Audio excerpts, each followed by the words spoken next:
every single day. But as you can see, these fish over here, they don't just attract the penguins, they also attract the native wildlife too. We've got some herring gulls, we've got some black-headed gulls, and we've also got a heron. Now you might have been able to spot that I have not been attacked by this heron. This one's actually gathering cobwebs over here at Penguin Beach. But what it does is it's meant to scare off the herons that come and visit, and they poach all of our fish, just like that one did just a second ago. Now we did used to have about 6 herons here, so they are doing their job, but that one's very stubborn.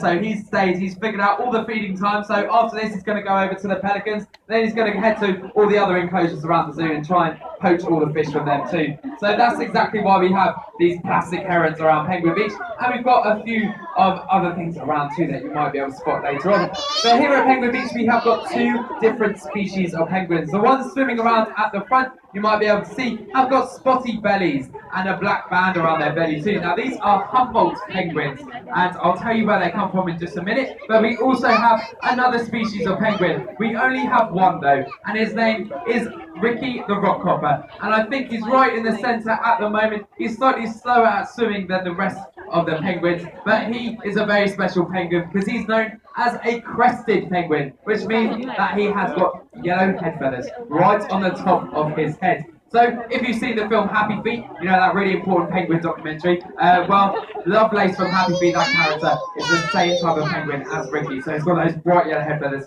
on the top of his head. You might be able to spot him swimming around later on.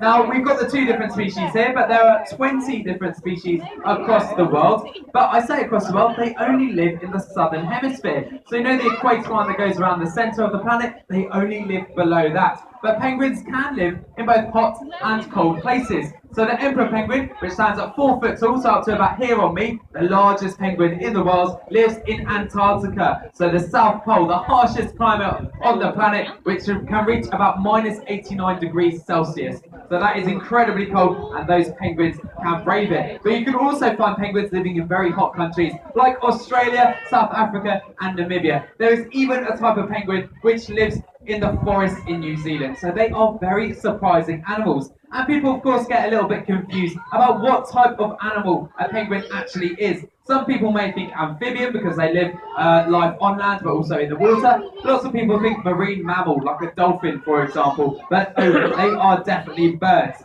But can penguins fly? No, definitely not. Thank you guys over here. These guys are paying attention. You lot were awful. So no, of course, penguins cannot fly. Like these seagulls flying around us at the moment, they instead traded a life in the air for a life in the water many years ago. You might be able to spot these seagulls have got a bend in their wing. They've got an elbow joint. Our penguins instead are fused. This means that their wing can really push through the water just by moving their shoulder joint. They can reach speeds of up to 20 miles per hour in the water. So that's 3 times faster than our fastest Olympians in their swimming pools. They're incredibly agile too. They can turn 180 degrees in less than a fifth of a second. And this of course means that they can sneak up on their prey and clamp down with their very powerful beaks. Now these beaks will not let go of their prey. They've got a vice-like grip, but inside their mouths, inside those beaks, they don't have teeth like we do. They don't bother chewing their food. Instead, they have a series of spikes. Now these very pointy spikes, in particular a very spiky tongue, will help push that whole fish down into their belly, and it'll kind of mush it up on the way down too. That's a lovely mental image for you guys to take home with you. But these penguins, all 20 species, can reach about 100 meters below the surface of the water. The largest penguin, the emperor, can go all the way down to 500 meters below the surface of the water. That's 5 big bends, if you can imagine that. That's an incredible depth. And they can also hold their breath for about 20 minutes at a time. They are perfect predators in the water. But as a lot of predators do have, they also have their own predators. I'll just quote Ricky the Rockhopper. He's come to say hello to his favourite keeper.